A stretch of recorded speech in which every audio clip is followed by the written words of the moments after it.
Good morning, students. Earlier we have studied the conditions that when two lines are parallel, intersecting and coinciding. Today we will learn to find the solution of pair of linear equations graphically. I am taking one questions from exercise 1.3.2. First question, first part. What is that question? This is the question. 10 students of class 10 took part in mathematics quiz. If number of girls is 4 more than number of boys, find the number of boys and girls who took part in the quiz. You have to find the number of boys and number of girls. Meaning you have to find the solution of this problem, but graphically.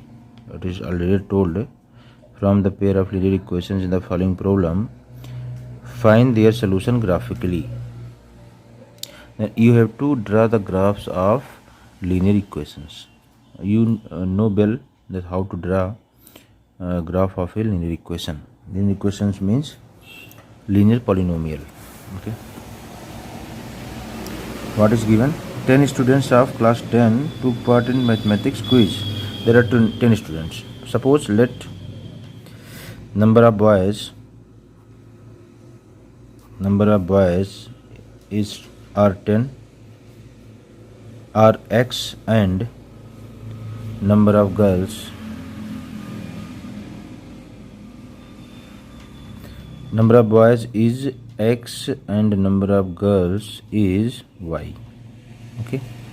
Total number of students are, how many students are there? 10 students. Number of boys plus number of girls is equal to 10. Number of boys plus number of girls is equal to 10. This is a first linear equation. Now it is further given, if the number of girls is 4 more than number of boys, girls की संख्या 4 ज़्यादा है boys से, boys की संख्या से 4 ज़्यादा है गर्ल्स की संख्या, तो यानी कि number of girls is y, number of boys is x, y minus x is equal to 4. Why? Because it is given that number of girls is 4 more than number of boys. And here are this is question first. Okay. B x plus y is equal to 10. This is first linear equation. Minus x plus y is equal to 4. This is second linear equation. We have to solve. We have to find the value of x and y graphically. For that sake, we have to draw the graph of this and graph of this. Okay. In xy plane, the graph of this will be a line. Why? Because it is a linear equation. Graph of this linear equation will be also a line. Okay. From 2 points, only one can line pass. So we will find 2 points on this line, 2 points on this line. So this is first linear equation. This is second linear equation. First linear equation, we are preparing a table to find two values on first linear equation. This value of x, this is value of y. Take value of, here I am substituting value of x 0, then value of y will be 10. Value of x 0, then value of y will be 10. And value of substituting, I am substituting value of x is equal to 4. Then value of x is equal to 4, then value of y will be 10 minus 4 is equal to 6. We have find two values. One is 0, 10. Second is 4, 6. We will show these points on this xy plane. And we know well how to show these points on xy plane.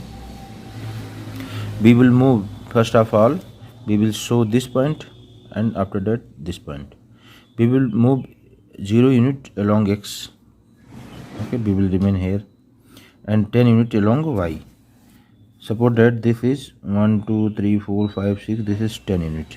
This is 0, 10. Okay. Now show point. Now show this point 4, 6. 4 unit along x-axis. 1, 2, 3, 4. This is, suppose this is 4. and 6 unit along y axis, 1 2 3 4 5 6. Suppose this is a point, this one is the point, 4 comma 6. Now meet these points. This is a graph of first linear equation. This is a graph of first linear equation. This is graphical representation of this linear equation. Okay. Now repeat same procedure for second linear equation. Repeat a table. You can take any value of x.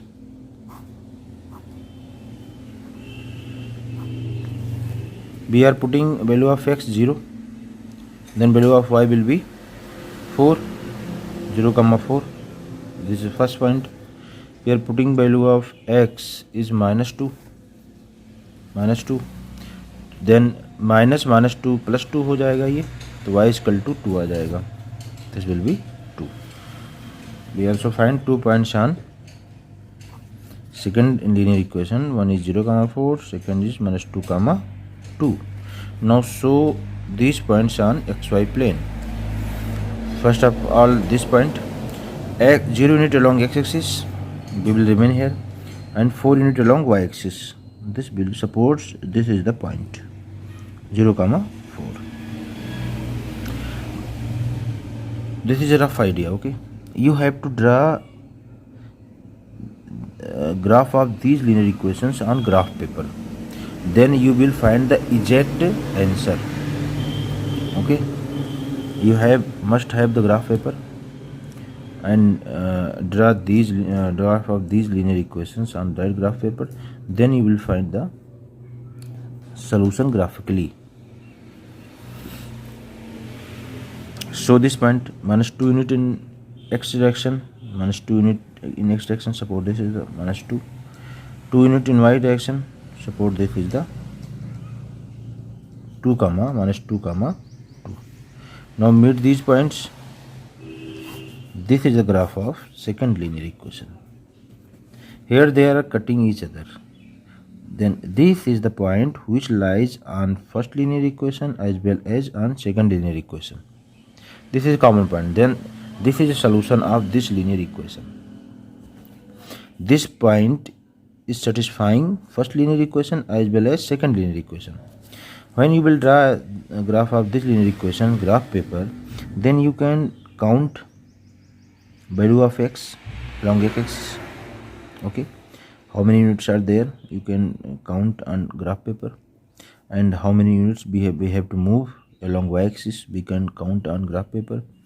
Then suppose this is x1, this is y1. Along x1 we moved along x1 unit, and along y axis we moved y1 unit.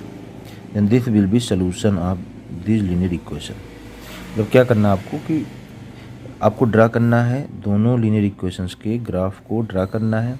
जहाँ पे cut करेंगी दोनों, उसको आप graph paper में देख लेना है. आपको एक्स एक्सिस के लॉन्ग जाके और वाई एक्सिस के लॉन्ग की एक्स एक्सिस के लॉन्ग कितना यूनिट है और वाई एक्सिस के लॉन्ग कितना यूनिट है. ठीक है, वही आपका सोल्यूशन हो जाएगा. ये तो एक रफ आइडिया था, आपको इसको ग्राफ पेपर पे करना है. तो इस तरह के कई क्वेश्चन आपको सॉल्व करने हैं आगे. ठीक है, प्रॉब्लम दिया होगा, आपको उसको रिलेट करना, आपको उसको कन्वर्ट करना होगा पेयर ऑफ लीनियर इक्वेशन में. फिर हर एक का ग्राफ ड्रा करना होगा. जहाँ पे कट करेंगी वही उसका सलूशन हो जाएगा. और कट नहीं करती हैं, मतलब पैरेलल हो जा रही हैं, अगर पैरेलल हो जा रही हैं तो उसका कोई सलूशन नहीं होगा. और एक कोइंसाइडिंग हो जा रही है, एक दूसरे के ऊपर आ जा रही हैं. इस ग्राफ मान लिया मैंने ड्रा किया पहले का, दूसरे का ग्राफ भी इसी पे आ गया, तो क्या हो जाएगा, इनफाइनाइट मेनी सलूशन हो जाएगा. ठीक है, इस तरह से क्वेश्चन आपको करने हैं. अच्छा, कल मैंने बताया था कि कंडीशन बताया था कि कब दो लाइन पैरेलल होते हैं, कब दो लाइन इंटरसेक्टिंग होते हैं और कब दो लाइन कोइंसाइडिंग होते हैं. ठीक है, जब लाइन एक दूसरे को इंटरसेक्ट करेंगी तो इसका एक यूनिक सोल्यूशन होगा. यूनिक सोल्यूशन क्यों? क्योंकि केवल एक ही पॉइंट है ऐसा जो दोनों पे है, इस लाइन पे भी है और इस लाइन पर भी है, तो इसको बोलेंगे यूनिक सोल्यूशन. ये कब होता था? मैंने कल बताया था कि जब a1/a2 is not equal to b1/b2. Check कर लो ज़रा इसको, क्या ऐसा है इसमें. देखो a1 कितना है, 1 है. अगर मैं इसको general equation of pair of linear equation से कंपेयर करूं तो a1 कितना आएगा, a1 is equal to 1, b1 is equal to 1, c1 कितना हो जाएगा, c1 equal to 10, a2 equal to, compare करो जरा इसको general equation of pair of linear equation से कंपेयर करने पर a2 equal to -1, b2 equal to 1, c2 equal to 4। ठीक है, अब जरा a1 बाई a2 निकालो। a1 बाई a2 निकालेंगे, जब a1 बाई a2 निकालेंगे हम तो क्या आ जाएगा, 1 by -1 is equal to -1। b1 by b2 निकालो जरा, b1 बाई b2 निकालोगे तो 1 बाई 1 इजकल टू 1। क्या दोनों इक्वल है? नहीं है। तो कंडीशन फुलफिल हो रहा है कि नहीं हो रहा है? यही कंडीशन है यूनिक सोल्यूशन होने के लिए। मतलब ये क्या बताता है कि केवल एक पॉइंट पे इंटरसेक्ट करेंगी। लाइन जो होंगी, जो पेयर ऑफ लाइन होगा कैसा होगा, इंटरसेक्टिंग टाइप का होगा। ठीक है, एक दूसरे को क्या करेंगे, इंटरसेक्ट करेंगे। क्यों? क्योंकि a1 by a2 is not equal to b1 by b2। और आपके कुछ और क्वेश्चंस हैं जो आपको with help of coefficient of linear equation की हेल्प से बताना है कि क्या ये पैरेलल हैं, कोइंसाइडिंग है या इंटरसेक्टिंग है। ठीक है, जो पेयर ऑफ लाइन है कैसे हैं। देखो ये दिया है, पेयर ऑफ लीनियर इक्वेशन दिया है, ये पेयर ऑफ लीनियर इक्वेशन दिया है। तो आपको बताना है ये जो पेयर ऑफ लीनियर इक्वेशंस हैं कैसे हैं, पैरेलल हैं आपस में, या दोनों एक दूसरे को इंटरसेक्ट कर रही हैं, या एक दूसरे को कोइंसाइड कर रही हैं, एक दूसरे के ऊपर है, ये बताना आपको। तो इसमें से मैं कोई भी ये क्वेश्चन ले रहा हूँ और आपको बताता हूँ क्या है। चलो मैंने इस क्वेश्चन को ले लिया। कौन सा? ये क्वेश्चन मैं सॉल्व कर लेता हूँ। ठीक है, इस तरह का देखो, फर्स्ट सेकंड भी है, थर्ड क्वेश्चन भी है। ठीक, तो मैं क्वेश्चन नंबर ऐसा करता हूँ कि सेकंड क्वेश्चन सेकंड पार्ट ले लेता हूँ। इसमें है 9x plus 3y plus 12 is equal to 0, और दूसरा है 18x plus 6y plus 24 equal to 0। ठीक है, ये दिया गया है, पेयर ऑफ लीनियर इक्वेशन है। बताना है कि ये पैरेलल है या इंटरसेक्टिंग है या कोइंसाइडिंग है। तो क्या करेंगे, general equation of pair of linear equation से कंपेयर कर लेंगे। क्या था जनरल इक्वेशन, क्या था, a1x plus b1y plus c1 equal to 0, a2x plus b2y plus c2 equal to 0।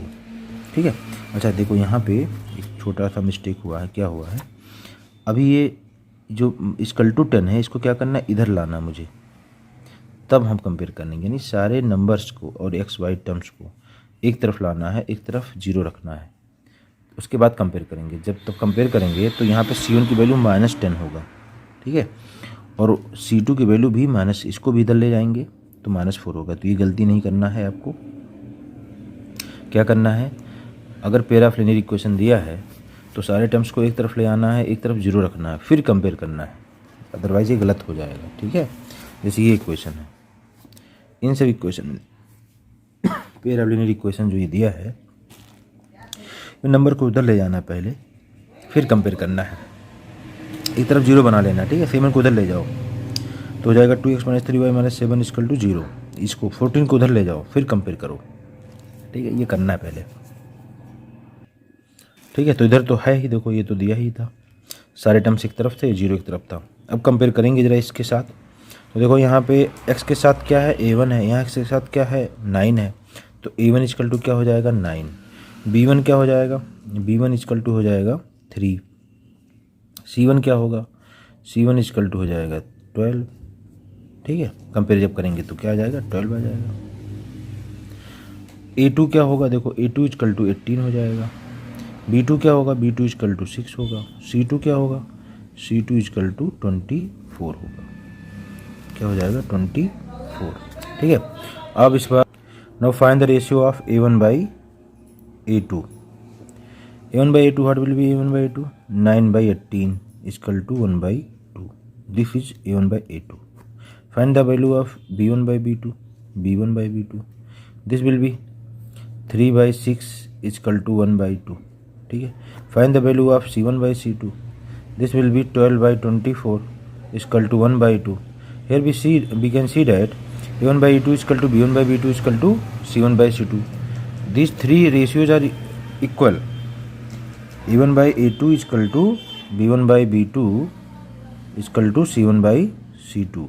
This is condition of pair of line of coinciding. ये किसका condition है? जब A1 by A2 equal to B1 by B2 equal to C1 by C2 हो जाएगा तो क्या हो जाएगा, दोनों लाइन कैसे हो जाएंगे, कोइंसाइडिंग हो जाएंगे। यानी जब मैं इनका दोनों का ग्राफ ड्रा करूँगा तो दोनों ग्राफ जो होगा वो एक ही लाइन होगी। यानी इसका ग्राफ एक लाइन होगा, इसका भी ग्राफ एक लाइन होगा, दोनों एक दूसरे के ऊपर होंगे। इसके इन्फाइनाइट मेनी सोल्यूशन होंगे। क्या बोलेंगे? Infinite many solution. ठीक है। तो इस तरह के बहुत सारे क्वेश्चन है, इसमें आपको सॉल्व करना है। सेकंड क्वेश्चन, थर्ड क्वेश्चन में कई पार्ट्स हैं, उसको सॉल्व करना है। और पेयर ऑफ लीनियर इक्वेशन दिया है, ग्राफिकली सॉल्व करना है। कैसे करना है उन्होंने बता दिया है। ग्राफ ड्रा करना है आपको, ग्राफ पेपर का यूज करना है। ठीक है।